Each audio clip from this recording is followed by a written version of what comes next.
with a legal update and more. This is Pro Wrestling Central. My name is John, and you're watching the Wrestling Report.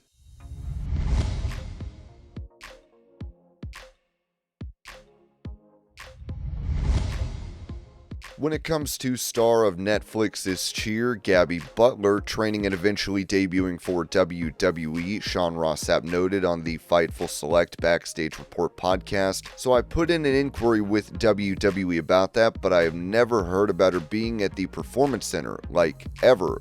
At no point since then has anybody told me, yeah, she's here and she's doing stuff. Also, she did a TV show earlier this year that likely would have filmed last year, Battle Camp, I think it was called. But no, I had never heard, and I know that People magazine announced the signing, so that came straight from WWE. That's the way those work. If you see Variety or People or anything like that reporting, quite frankly, any wrestling news, it's coming straight from WWE and their PR company or somebody officially associated with it. They are not going down and hunting out the newest WWE signings.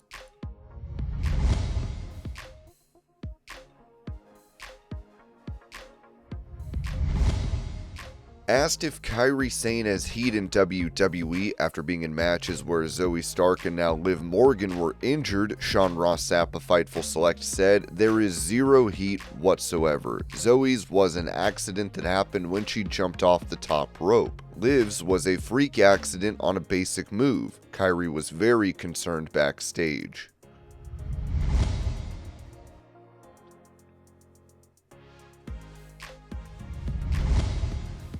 Going over a recent WWE signing, Ringside News wrote that WWE is showing no signs of slowing down when it comes to bringing in top talent from Lucha Libre AAA worldwide. The latest name reportedly set to make the jump is OCTAGON Jr. According to a report from Cassidy Hayes of Bodyslam.net, OCTAGON Jr. has signed a deal with WWE and is already informing people that he is working his final dates with AAA and fulfilling his remaining commitments before officially joining the company. It was also noted that OCTAGON Jr. will no longer be accepting any independent wrestling bookings moving forward as he transitions into WWE full-time. OCTAGON Jr. has already been introduced to WWE fans in a big way. He competed at the WWE AAA Worlds Collide event, appearing in the opening six-man tag team match. After his team picked up the victory, he got into a physical confrontation with Intercontinental Champion Dominic Mysterio, setting the stage for a title match between the two later that same evening at WWE Money in the Bank. While Mysterio retained his championship, OCTAGON Jr.'s performance clearly made an impact.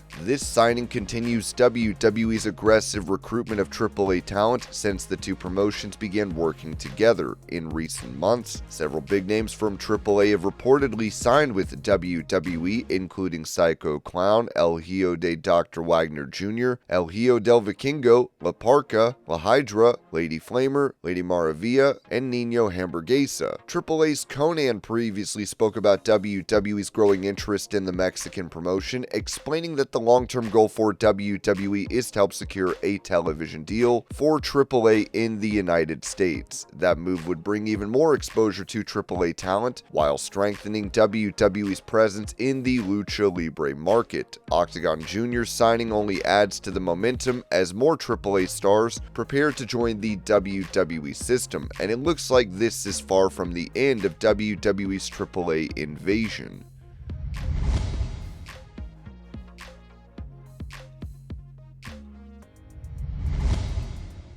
Touching on a recent departure from WWE as the company opted not to renew her deal, former NXT star ELAYNA Black told the Power Alphas podcast, "Everything happens for a reason. Again, I'm never going to bash WWE. I loved my time there. Did I want to lose my dream job? No, but if they called me tomorrow and asked me to come back, I would say no because right now is the time. I'm excited now. Obviously, I'm past the initial shock of it all, and obviously it comes in in waves. I come home and I'm like, I really did lose my dream job, but I feel very excited about the future. Who knows where I'm going to end up? I'm 24 years old. I don't know where I'll end up. Whatever company it is, wherever I end up, I do know that I'm not done wrestling and I do want to continue wrestling. It's the only thing I've ever known since I was 8 years old. 16 years of my life now has been dedicated to making it to WWE, and now it's almost like a breakup in a way.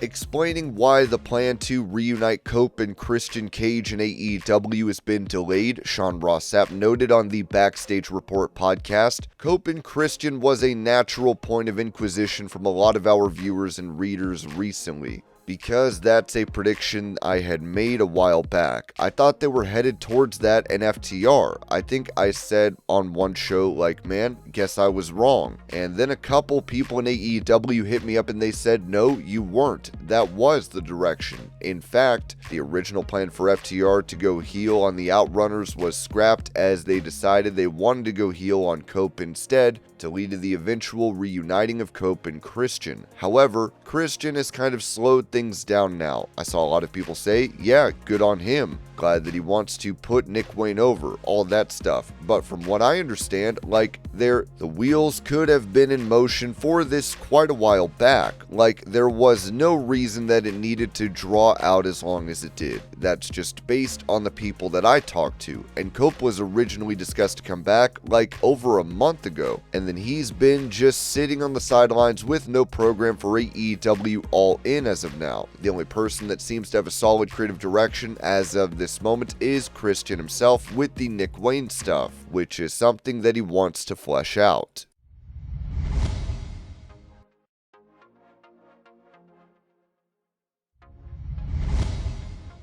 Responding to the idea that it must be frustrating to have a lack of opportunities in WWE, KAIRI and KROSS told Busted Open Radio, the way I look at it is, I don't get frustrated. What happens when people get frustrated is they get unmotivated. They start thinking, I gotta split, I gotta do this. You come to work with a contentious attitude and no one wants to deal with that. I don't want to deal with people who are frustrated. I look at it like this. If I'm doing things that are gaining traction outside of TV, I see that as a proof of concept. I want to show it to them. Hey, what we have here, it's good. I have something that potentially is better and we can use it if you like it. At the very least, I've shown them I have the ability to make that connection. And if we're able to collaborate on a concept I have and find common ground, then that's what I'll do. If we're not doing that, then I'm going to come up with a new concept and bring it to the team. Every single week when I put something out, I feel like I'm just giving them something they can see works. It's an option, whether or not they want to use it. KROSS would also note how he uses social media to keep himself relevant. I mean, I've run it through creative. I said, hey, would you guys mind if I do that? They're like, absolutely yes. As long as you're not selling something that we're not going to be able to pay off,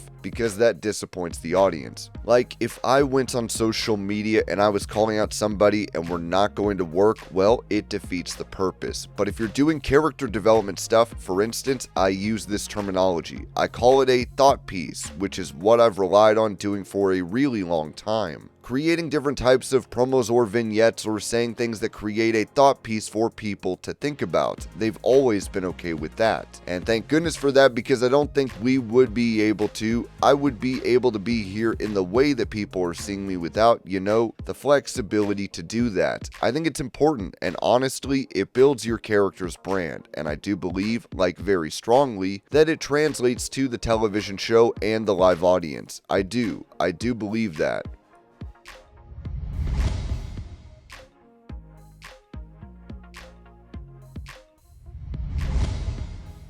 As rumors of Shinsuke Nakamura departing WWE continue to make the rounds, Sean Ross Sapp responded to a fan asking about his future. Have you heard of any interest within AEW to bring in Shinsuke? Nope. I would imagine if he leaves WWE, I believe he'll go back to New Japan and probably will work on some deals. Work on a deal there that, would allow him to work AEW and New Japan, like a Forbidden Door or something like that.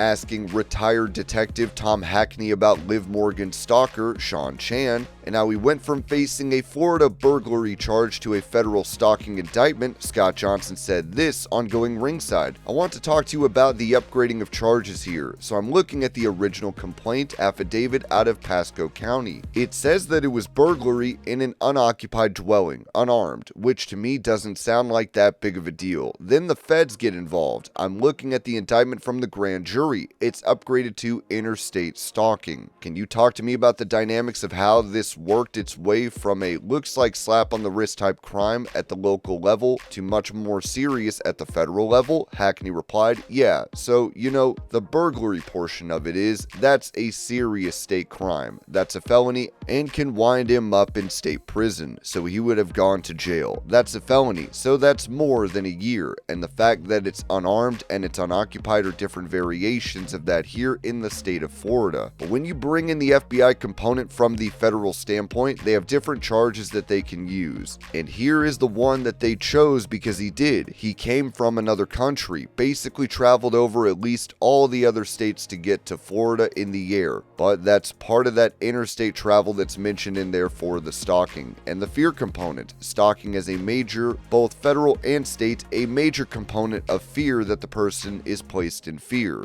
And this certainly rings all those bells because it's frightening to read, and when you think about her and what she had to learn, and all this is going on while she's not home, and this guy is sitting on her front porch, that's fear. That's fear with a capital F right there, Scott. And this was your pro wrestling news update. I hope you're all having a great day. Thank you so much for watching, and I will see y'all later.